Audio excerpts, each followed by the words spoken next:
Homemade juice recipe for effective gallstone removal. What is a gallstone and how to eliminate it? The gallbladder looks like a small pouch with a pear shape. This body organ is located under the liver and is full of bile before meals, and empty after every meal. But, in case of a gallstone, you could experience fat malabsorption and diarrhea, and may need to undergo a surgery for gallbladder removal.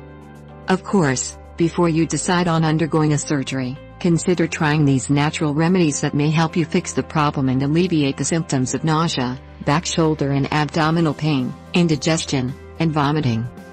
Juice recipes for natural removal of gallstones. 1 lemon juice.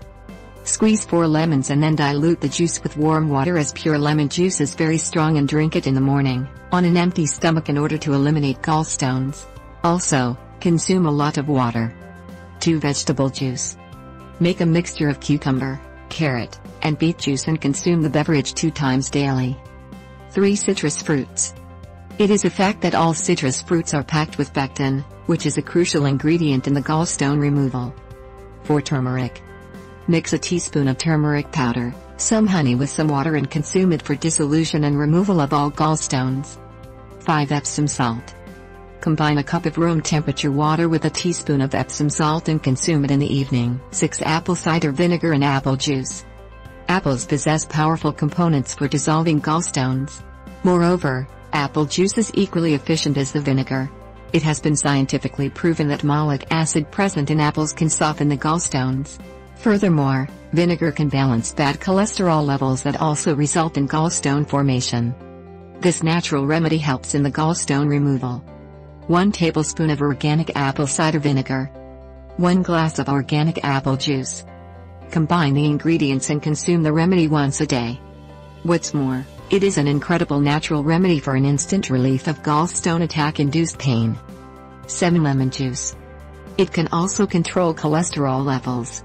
Squeeze the juice of half a lemon that is organic and add it to a glass of water. Consume the lemon water 2 to 3 times on a daily basis. Another natural remedy for eliminating gallstones. 30 milliliters fresh lemon juice. 30 milliliters olive juice. 5 grams organic garlic paste. Create a mixture of the ingredients and consume the remedy in the morning on an empty stomach for 40 days. 8 herbal tea. Since herbal teas are popular for their potency, you can also consume a cup of St. John's wort tea several times a day. Just add 4 to 5 leaves of the herb to boiling water. Vitamin C, a game changer in treatment of deadly sepsis. Each year, an estimated 1 million Americans get sepsis and up to half of them die as a result. Sepsis is a progressive disease process initiated by an aggressive, dysfunctional immune response to an infection in the bloodstream, which is why it's sometimes referred to as blood poisoning. While illnesses such as bronchitis, pneumonia, strep throat, kidney infection or even localized infections can turn septic, sepsis is most commonly acquired in hospital settings. Starting out with symptoms of infection, the condition can progress to septic shock, which may be lethal. Unless treated, sepsis can result in extremely low blood pressure that is unresponsive to fluid replacement, weakening of the heart and multiple organ failure. Unfortunately, treatment can be a considerable challenge, and is becoming even more so as drug-resistant infections become more prevalent. According to the Agency for Healthcare Research and Quality, sepsis is the most expensive condition being treated in U.S. hospitals, costing more than $24 billion in 2014. Critical care doctor discovers inexpensive cure for sepsis. Earlier this year, news emerged about a critical care physician who claimed to have discovered a simple and inexpensive way to treat sepsis using intravenous 4 vitamin C, thiamine, vitamin B1, in combination with the steroid hydrocortisone, a discovery that may save tens of thousands of lives and billions of dollars each year. Dr. Paul Merrick, Chief of Pulmonary and Critical Care Medicine at Sentara Norfolk General Hospital in East Virginia, published a small retrospective before-after clinical study showing that giving septic patients this simple 4 cocktail for 2 days reduced mortality nearly 5-fold, from 40% to 8.5%. Of the 50 patients treated, only 4 died, but none of them actually died from sepsis, they died from their underlying disease. In all, Merrick has treated more than 150 septic patients with this protocol so far, and only 1 has died from sepsis. In the featured video above, Merrick discusses his study and the vitamin C protocol. More than 50 medical centers around the U.S. have also started implementing the protocol, with similarly spectacular results. This should be cause for celebration, but, as usual, there are detractors and skeptics saying Merrick's study is little more than fodder for hyperbole. Many doctors are also wary of using such a novel treatment. As noted by Smithsonian, for many doctors, Merrick's protocol represents a dilemma. There seem to be no ill effects. Yet, there are also no randomized clinical trials. Should they embrace an untested treatment? It's an ironic question, if you consider many conventional medical treatments are still experimental at best. Flawed trials often promise more than can be delivered, and it can sometimes take years or even decades before the mistake is rectified. In this case, the chances of doing more harm than good are extremely low, so what is there to lose?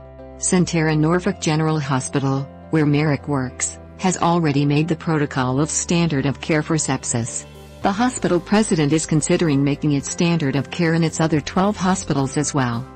Merrick and others enthusiastic about the treatment agree with skeptics who say blind, randomized clinical trials need to be done to validate the treatment's efficacy. However, they also say that the dramatic results so far mean doctors should embrace the treatment in the meantime, an unorthodox proposition, to say the least, Smithsonian writes. During an interview in his office, Merrick called up Dr. Joseph Varone, a pulmonologist and researcher at the University of Texas Health Science Center in Houston. "It does sound too good to be true," Varone said over the phone. "But my mortality rates have changed dramatically. It is unreal. Everything we have tried in the past didn't work. This works." How does the treatment work?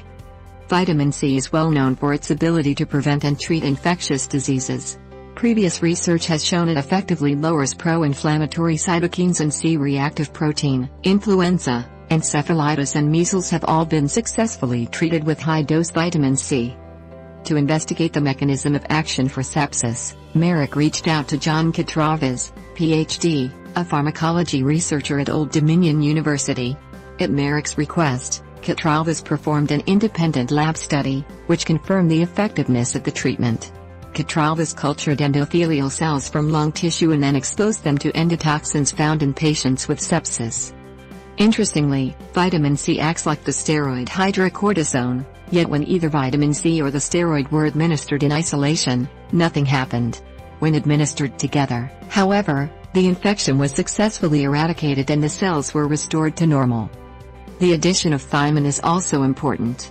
Not only is thiamine required for metabolism of some of the metabolites of vitamin C, research has also shown many patients with sepsis are vitamin deficient, and when thiamine is given, it reduces the risk of renal failure and mortality. Studies have also shown thiamine can be helpful for a long list of diseases and disorders, including mitochondrial disorders, heart failure, delirium, thyroid fatigue and Hashimoto's, a thyroid autoimmune disorder. These and other health effects may help explain why thiamine works so well in conjunction with vitamin C and hydrocortisone for sepsis. In short, the key Merrick intuitively stumbled upon was the right combination of ingredients. Nationwide trial underway. Dr. Craig Coopersmith, a leading sepsis researcher at Emory University School of Medicine, is now planning a multi-center trial to put Merrick's vitamin C protocol to the test across the nation. "If this is validated, this would be the single biggest breakthrough in sepsis care in my lifetime," he told Smithsonian. Results from his field trial cannot come soon enough, as current best practices are ineffective at best. For example, recent research shows the standard calling for rapid and substantial infusion of 4 fluids have no effect on survival rates, and previous guidelines calling for the use of a specific drug turned out to do more harm than good. In short, there are few good alternatives available, making Merrick's treatment protocol all the more crucial. Sepsis kills more than breast cancer, colon cancer and AIDS combined, and here's a treatment that is not only profoundly effective, but also has no side effects, is inexpensive, readily available and simple to administer. Patients and doctors really have nothing to lose by trying it, but to make it standard of care across the U.S., more evidence is needed. Common sense strategies to reduce your risk of sepsis.